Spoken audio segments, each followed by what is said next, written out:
Hey everyone, the first official day of E3 is upon us. Nintendo's just finished their digital events. We saw a lot of good stuff. Martin, yes. I know you were very excited. Oh, what, for Nintendo? Yeah, you love Nintendo. Absolutely. So much fun. I was super jazzed and continue to be. That was a great little conference. Well, they started off with Super Smash Bros. For Wii U, which we know is coming out very soon. Tom, you're a big Smash Bros. Fan. Nope. Can we just address the elephant in the room here? Yeah, what do you got? Reggie fought Iwata. Yeah. That was so good. And like when it started, I turned to Randy and I said, "This is why they shouldn't do a press conference because you can't do this on stage." Yeah. And it was super That's entertaining. fair. But the point they were driving home is the fact that now you can actually create Mii characters and custom characters and bring them into Smash Brothers and fight. And there's 3 different kinds of Miis you can do. So there's Yeah. Sword Man and there's gun person and then there's the brawler. Yeah. Which is pretty cool. And like immediately they showed Ice-T, was it? And they showed Elijah Wood. Elijah Wood, and it's just like, Yeah. I want to punch Reggie in the face. Like, That game's going to be out. Yeah. That game's going to be out for 6 seconds before there's Adolf Hitler, Yeah. Mr. T, Chuck Norris. and Chuck Norris. They'll all be in that game. It's gonna be amazing. It's gonna be great. Nintendo also used this part of their presentation to announce their Amiibo platform, which is going to be a NFC figurine thing, sort of like Skylanders, right? That's going to make its debut with Super Smash Bros. In the fall. Yeah. Do you guys have any interest in these things? I mean, like, We're all like 20 years too old. I think for it. that's yeah, so no, fun. but okay, a Skylanders. Pikachu figurine? Oh, I'm buying the Pikachu one. Yeah. Pikachu's a whole other story. I just don't know if I'm going to play the Amiibo stuff with it. I'll just buy the toy and put it on my countertop and go, Yeah. here's looking at you, Pikachu. Could there be a game that Nintendo could introduce that would give you more interest? It's in called that platform? Pokemon. It's just called Pokemon? It's Yeah. called Pokemon. No, that yeah. would be cool. Yeah. But no, I mean like, it's the Skylanders, it's the Disney Infinity. I know I have met a few adults who are kind of into it, but it's more of a kids thing. I don't think it's kind of targeted at us. But then I guess you could say Nintendo is kind of a kids thing, and there are plenty of Nintendo games. No, sorry. Let me get. There are plenty of Nintendo games which look amazing. Including Woolly World, and I really want to play. Would you buy Woolly World. an Ambrosia Boy? I can never remember what these things are Amiibo. called. Amiibo. Would you buy one of Reggie? Yes. Okay, Yeah. there you go. That's the Limited one. He's a cool edition. guy. I mean, if only to beat him to a pulp in the most loving way. Right? Yes. I think the thing champ. that might work is that if you have a Skylander, it only works in Skylanders or the next Skylanders. If you have a Disney Infinity thing, it only works in Disney Infinity. Yeah. The thing that might work well in the Amiibo's favors is if I have my little Pikachu and I'm taking him across Mario Kart, I don't know how they're going to do that, but if I'm taking him across Yoshi, if I'm taking him across all these games that come out, so I actually take this one toy across multiple games 6 or 7 times a year rather than just playing, it in Skylanders or Disney Infinity. You know what I'm saying? Like maybe that's a thing that it has in its favor, but I'm 20 years too old to play with Amiibos. Nintendo had a lot of other games to talk about. Next, they came up with Yoshi's Woolly World, which is a take on the Kirby's Epic Yarn theme, where they're using real-world materials and mixing that with a known property. And Yoshi, I don't know. To me, this game didn't seem to offer too much in the realm of like original gameplay. Right? It's very similar to the Yoshi we've seen. The only exciting thing I got out of it was that it has co-op. That is cool. I just think it's so pretty. Yeah? Look at all the wool bits. What the hell are you talking about, man? Look at this Come on, game. it's so cute. And then they had a real one. Okay. So like the Americans are going to be the adorable. negative ones because I love Kirby Canvas Curse, but I guess I just inherently love Kirby games more than I love Yoshi's Island and Yoshi's Story, and this did look very similar to the DS game the 3DS game that came out earlier this year, except with a different aesthetic. It's got co-op play, which is kind of a big I do deal. like co-op. Yeah. Look at That's it. always good. Look at it on the screen right now. It's adorable. Yeah, exactly. It is It's adorable. adorable. Look at the Have stuff. you two on the corners here got a problem? Like, look at this. No, and I like the exploring thing. I like that you're not fighting time and stuff. It's more like just, I mean, it gives me that, oh man, what was that game when you were in the sun? That really good Vita game. It gives me that feel. Proteus? No, the one that, anyway, it gives me that kind of feel. It's like, it's a really charming, sweet, like, it's just enjoyable. Tearaway? Tearaway. There we It gives go. me that tearaway feel of it's just adorable, and I mean, I wish it was on 3DS. Speaking of adorable, the next thing they showed off was Captain Toad Treasure Tracker, which is sort of the extrapolation of the Captain Toad minigames from Super Mario 3D World. Tom, I know you played a lot of that game. Did you play the Captain Toad stuff? Toad is not adorable. No? No? Toad is a freakish mushroom monster. Like, let's just call a spade a spade. I got time for Toad. Yeah, you do. I got a bit of time for Toad. Look at him. He's so happy. So this, I mean, this was in 3D World. Yeah. It was really fun in 3D World, and it was like a really nice change of pace from the platforming stuff that was super chaotic. I'm curious how they're going to flesh a whole game out here, because they have to make it a lot more diverse and difficult. But I think they can. I mean, everything they're showing looks incredible. Yeah. It's cool. Yeah, speaking of looking incredible, let's get to the elephant in the room. Nintendo also showed off the first footage of the new Legend of Zelda for Wii U. There's 2 elephants in the room? There's This is so a many Far Cry elephants. 4 It's freaking room or weird. something here? Zelda looks amazing, but I think we didn't see a lot of it, but Zelda in a 3D world, Zelda Skyrim, yeah, I'm up for that. Yeah, it looks great. Yeah. So when you start your presentation on, here's the original Zelda, which I still consider the best, you know Yeah. you're in the right Yeah. place. And then you show this world, and it's like, I don't really love exploring Skyrim because I don't like the way it looks that much. Okay. But you like the That way this grass, looks. Look at the way this man. looks. Look at that grass. I don't want to be in this world. Yeah. So bad. I think this could be amazing. This is going to be a Wii U seller, I reckon. It Oh looks my too good God. to be on Wii Damn U. good game. Like, I know they're Yeah. saying it's on Wii U, but look at it. Yeah. It looks really, really It's good. Like, beautiful. I think the Wii U has problems, right? People like don't Yeah. want to buy one. It's technically underpowered, but you look at this. I mean, they could charge maybe £200, which is how much they cost, and I would buy one for this game. I'm not joking. I would buy a Wii U. I'm going to for Yeah. sure. I was tweeting that before. This is going to be like, I mean, I was saying earlier when we were in the lobby last week, I bought the 3DS for Link Between Worlds. This is what's going to make me buy a Wii U. And I Yeah. think, you know, for the people that didn't buy a Wii U for Mario Kart 8 or Super Smash, this is going to be the next one that's going to grab people who were crazy about Ocarina of Time and that kind of thing. I believe in the killer app. Like, I believe in the concept of For the killer app. sure. I think most people do end up buying a piece of hardware for 1 or 2 games. I think that's what triggers the purchase, and then after that, they want a big library that justifies the purchase. But almost every console I've ever bought in my life has been for 1 or 2 games, and this is definitely what I will buy a Wii U for. Okay. Tom, you have a lot of feelings about the Zelda series. I know one game you're always talking about is the original, which they say is inspiring the design of this world. Do you think they're going to be able to recapture that sense of exploration? Yes. Yeah? Yes, they totally will. Like, you just have to have a world they don't guide you, and then there's secrets that aren't even important secrets. There's secrets everywhere waiting for you to be discovered. Like, that's what the world I want to be in is. It, like, encourages exploration. So of course they can do that. Yeah. Why not? Why not? It's just the best Zelda thing. It's just like, oh, figure it out. And figure it out is the thing that just doesn't happen anymore in the games. From all the other press conferences we're seeing, it's kind of like, here's your map, here's your objectives. Geez, Assassin's Creed is just like, there. Here's the places you want to go. And I mean, if they're going to make like a true free reign Zelda where you can just rock it and do whatever you want. I want to be cryogenically frozen. I want to see more of that Next game. year? Yeah, sure, why not? Maybe just till lunchtime. You can't be cryogenically frozen for 1 year. That's messed up, man. You got problems. Martin, how do you feel about the reveal of Pokemon Omega Ruby and Alpha Sapphire? Now, You're a jerk. It's I want to be cryogenically frozen. Needs to be represented. It's Gen 3 in the Gen 5 engine, right? Yeah. Which I think that's a good idea. No one played Gen 3. Like, I know someone's going to immediately type in, "Oh, I played Gen 3, amazing." Like, most people I know did not play Gen 3 Pokemon. And what's the attraction here? Going back, I guess, when you already have a game that looks the way this game looks and has the Pokemon that are in this game. I guess it's just another chance to play something you missed out on, right? And it's another. There's a load of Pokemon in this that I couldn't tell you. Like, I've played quite a bit of Pokemon, and I missed out on this entire chunk of its history, so I couldn't really tell you a lot of these. What's going on here? There's a fish. I mean, I know they're Pokemon, but like, so I will. For me, it's an opportunity to go back and fill in that blank space in my knowledge of Pokemon, which I'm personally looking forward to. Plus, you know, Pokemon's fun as hell. Like, Pokemon is fun. I could easily play another Pokemon right now. I mean, you know, people say they're a bit repetitive, but it's got Pikachu in it. What do you need? I'll drop 30 quid and another chance to play with Pikachu. So after Pokemon, Nintendo finally showed off new footage of Bayonetta 2, a game we've heard very little about since last year's E3. Tom, Bayonetta is one of your favorite games of all time. Would you say that's correct? No, not actually. Are you sure?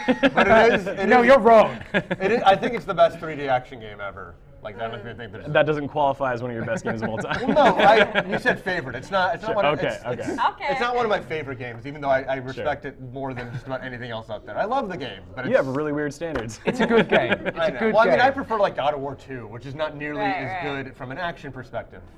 But I mean, yeah, this is like Kamiya is absolutely brilliant, and he didn't make this, but he made the original one. And this game is like, because it's all built around defense and like the dodging mechanic, which triggers which time, which slows it down, and it's super fun and rewarding and skill based. And this game looks gorgeous.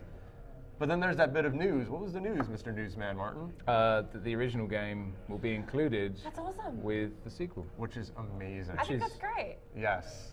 I think everything with like including old versions and remasters is something that is really seeming like a good idea lately, when previously I would have thought it was kind of crap and just like phoning in on getting extra money from us. Bayonetta is like a 20-hour game. Yeah, and I missed out on Bayonetta, and I think it looks wicked, and I would totally play it when I inevitably get the Wii U for Zelda. In a Samus costume.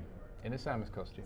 Or a Link costume, whatever, you can do that. A Link costume in a tiny, tiny short skirt, and that's how I want to play. This is another game that like people will buy a Wii U for, and it's not, there won't be like tons and tons, but there's a lot of people who are just like, this is the best 3D action franchise around. They will buy a Wii U to play it. Yeah. And I guess they can also get Devil's Third, which was announced as Wii U exclusive apparently. So there's another like same genre, so it's not just the one game for the mature 3D action lover fan. When did that happen? I don't know. IGN reported on this happening, which is crazy. IGN reports a lot of stuff. IGN reported a Russian correspondent said that Itagaki's next game is exclusive. So we'll see. Oh, man. Now we're moving on to something the exact opposite, and it's super, super up my alley. Really? Pardon? Right? I hope? Unless I don't know the schedule right?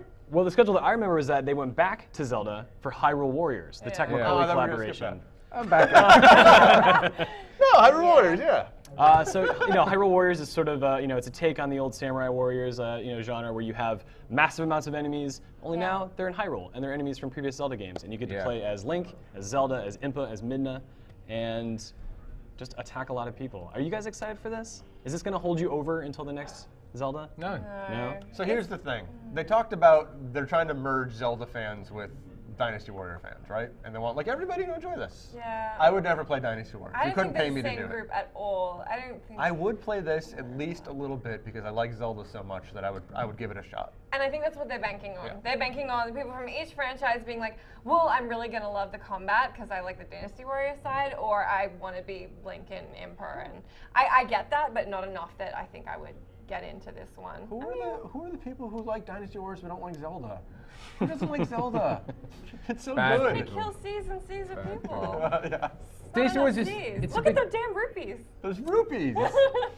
It's a big game in Japan, right? Dynasty Warriors. Yes. You know, right? So this to me seems like a calculated move to help the Wii U increase its market share in Japan. So to do a crossover like this, to be like, look, buy Wii U, it's got a series that you love on it. I mean, it's kind of similar to them doing like, you know, a Metroid Call of Duty in the West, right? That crossover. What? Don't even say such a thing. No, but do you see what I'm saying, right? No, I see what you're Dynasty saying. Warriors is a big game in Japan. I feel like I had to shower after you said that. They want to sell more Wii U's in Japan. This is a crossover that will appeal to the Japanese But do you think that it dilutes the brand of Zelda in any way? No.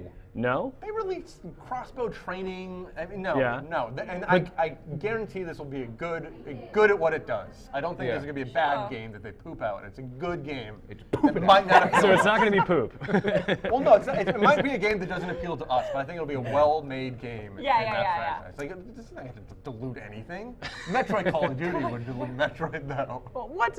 All right.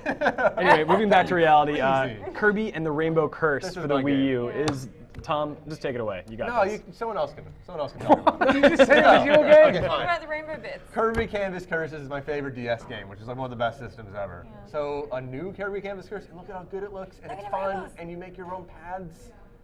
That is This sweet. is a system seller. I'm gonna say that about everything. Everything Yeah. they showed is so fun to at least a certain segment of people. Absolutely. Like, eventually you're gonna be crushed by the weight of greatness, and you're gonna have to cave and get a system. Like, this is gonna happen. I mean, I think it's going to happen too, but we just got to wait for the damn games to come out. I mean, Yeah, everything's 2015 Exactly. except for Toad and Bayonetta. that and is a small problem. Smash at the Brothers, moment. basically. How do That's you the feel big about problem. the clay aesthetic? I love it. How does that resonate with you? You like it? I love everything about this game. Oh, it's so cute. Everything that this game stands for is what I stand for. This is it. Oh, look at him. He's got mad guns. I love Canvas Curse. Cool. I played through it like 10 times with all the different characters you unlock. I just think it's absolutely brilliant game design. Canvas Curse is an underrated gem of a game. Yeah, For sure. It's one of my favorite games never ever. It never got the respect it desperately deserved. It didn't get invited to any parties. It didn't. But it stayed home and studied, and it showed us all. Yeah. All right, and coming up after that, we had Xenoblade Chronicles X from Monolith Soft. This is the RPG from the company that brought us Xenoblade Chronicles, but also Xenosaga, the trilogy of games from the PlayStation 2. Yeah. I played Xenoblade Chronicles. I really loved that game. It was huge. Am I the only one at this table? That played it. You played it. You did a guide for that. I wrote a guide for that took me like 100 hours, That's and I didn't even get close to finishing half of it. It was one of the most complex, sort of like RPG structures ever. But this seems like a really big departure.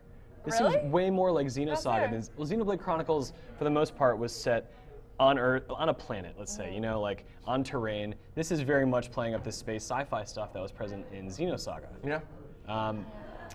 So I'm curious to see where this goes. It's really hard to discern what's actually happening here and how it's connected. It sure is. Yeah.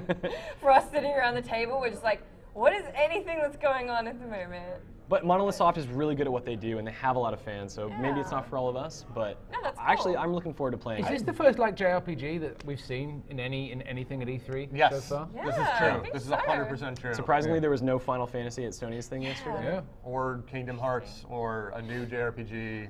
This is the first one, and I think everybody who likes JRPGs is looking forward to this. Yeah, They totally. know their stuff. Yeah. And humanity's existence will be wiped out next year, so I guess, you know, hopefully after Zelda comes out. Nostradamus? Anyway, That just happened. I don't know what that means. Yeah. Mario Maker. Mario Maker's a thing. Tom, your face just dropped. So this is a Wii U game where you essentially get to create your own Mario levels. Nostradamus. There it is. Yeah. Oh, You just here we did go. that. Oh, I've never gonna give heard you a that little before. extra time. That was really good. All right, so Mario Maker is kind of in the spirit of the old Mario Paint game on the Super Nintendo, but instead of creating music or painting pictures, you're painting Mario levels. And it seems to be that you can actually use assets from Super Mario Bros. 3, obviously the original that they're showing here, and New Super Mario Bros. As well. Yep. Tom, are you interested in this? I tweeted that this would be a phenomenon. Yeah? I think this is going to be such a massive, massive, massive success. What if I mean, it's free to play? Do you still feel that way? I don't know how to answer that. I haven't thought about that enough. Yeah? But I mean, I see this as the kind of game that is like on the cover of Time magazine. Like I see it as that kind of cultural impact. Yeah. Because I see this and I'm just like, this is going to be the game that people swoon over and is like the topic of conversation on the Ellen DeGeneres show and like that kind of scope. Because I think it is so all-encompassing. It's so accessible. To everything that Nintendo is good at. Yeah. And you it's know, going to be amazing. There's a big community of fans that have been modding the old Super Mario World games on Super Yes. Nintendo Online for years, and I think it's about time that Nintendo's gotten into this. So I'm pretty excited to see this. I always say that if I had kids now, I'd really want them to play Minecraft because I think that's a great game for kids because it's so creative. Yeah. And this is like a similar mindset where if your kid's playing like 2 or 3 hours of games on the weekend, Yeah. it's not during school. This is the game you want them to play because this game is so smart and this like nurtures their creativity and like forces them to actually think and be clever. And it's like this is such a brilliant idea. I'm rubbish at any level editor. There's never been a But look level at editor that I it can looks use without so wrapping it easy right to up. use. No, and that's the best thing. So when I was a kid, I level edited my life. I used to get into the old Heroes of Might and Magic games, and I made maps. That's what I did with all of my time. And it wasn't overly complicated because it was a system that was totally usable. And I think this is a similar thing, and I think it's going to be so... I know. It's the same sort of feeling as Project Spark. It's like giving kind of this other element of games that kids can get into, that people can get... Oh, I don't know. I think like that, it's and I appreciate rad. that. And as long as you can share the levels, I'll play your levels. You're Yeah, I'll play and there your you levels. go if you don't want to build. You can play my crappy levels. We're That'd be gonna- real bad. You're going to will. be surprised. I bet that when this goes into the office and you get a chance to play it for the first time, you are going to be Maybe. making stuff because Yeah. it seems so easy from what they show. I'll sit there trying to recreate 1-1, like following a guide. failing. And That's messing it up, and I'll be like, Mario, mate. No. And finally, Nintendo wrapped up their digital event with a new IP, Splatoon. Yeah. This is Yeah. a multiplayer, team-based territory like acquiring game. But it's also a shooter, which is very strange for Yeah. Nintendo. And one thing they didn't show in this presentation is that you can actually, you know, for lack of a better word, kill your opponents. Yeah, that was.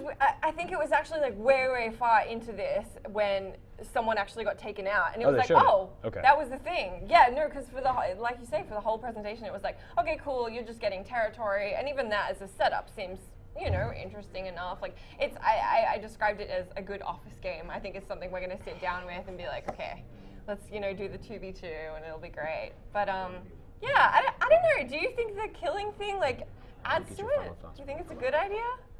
Well, I don't think that it's necessarily bad, because I got a chance to play this game yesterday. Martin, you played some as well. We played some, yep. Yeah, it is a fine, lighthearted game, right? And, I find aiming with the gyro tough, but not too difficult. Like, it kind of takes away the precision shooting element of it and just makes it more about having fun in a shooter, of all things. Like, I'm still not quite sure on the gyro controls. I need to play it for a lot longer before I can decide whether is the gyro mandatory? No, you can actually turn it off. Yeah. Can you? Yeah, there's a little button in the corner. The guy showed me because I was struggling with it. Then done. Yeah, like, Problem solved. I think this is a really great idea. Like it looks like of all the shooters we've seen, this is the one that's most interesting to me because it's really novel and really different. And I love the movement idea of like I move quickly in my own paint, but I move really slowly in the enemy's paint, and the strategic stuff that goes along with that. Like it looks like a really smart, fun shooter. Yeah. Does it look like a Nintendo game to you? Because when I first saw it, I definitely was confused. I mean, they're a company that rests on their laurels quite a bit. Yeah. And this is very, very foreign for them. Yeah. The more they talked about it, the more I was like, oh yeah, this seems like Nintendo. There's just so much, like, so many small details that they thought of that make it sound more interesting and fun. Yeah. Just even turning into a squid, like that feels like Nintendo. this is the first new Nintendo IP that I can remember in quite some time. And I'm all for letting Nintendo create new IP. Like instead of saying, oh, does it stick to what we know and love from Nintendo already? I mean, no, but let these guys create new IP. Like we've been asking them to do it for God knows how long. Yeah. Now they're doing it. We've got to be like, all right, well, I'll give it a go. Sure. Like, it looks fun. I've played it. It felt fun. So it is fun. I haven't played it enough to definitively say if it's fun, but I had fun in the two games. Looks fun. It feels fun. Yeah. That's the Martin stamp of approval. May or may not be fun. Cool. At the very tail end of this event, they showed Shigeru Miyamoto in front of a blurred screen playing with a gamepad. And he's the gentleman who's responsible for much of Nintendo's success in their franchises and the gameplay that they're famous for. Now, there was some news story that leaked this morning. You can combine that with what you can probably see on the screen. Looks like Star Fox. It does look a lot like Star Fox. Curious. Yeah, so you know, E3, we're just day one right now, so there's a chance we're going to be able to see more of what Shigeru Miyamoto has to offer. They're going to be streaming stuff throughout the Nintendo Treehouse live stream all day today. Yeah. So maybe Shigs will make an appearance and he'll show off a new Star Fox. Thank you for saying Shigs. Shigs EM. Tom loves it, yeah. Awesome. So it was a very interesting year for Nintendo. We got a lot of old franchises that people love making a comeback. Some are absent, unfortunately, but we did also see some new things that I think were really unexpected. I know I'm excited to see what else they have to show at E3 because I think there's more to come, I hope. But for everyone here at GameSpot, Tom, Martin, Jess, thanks for watching. Everyone enjoy E3.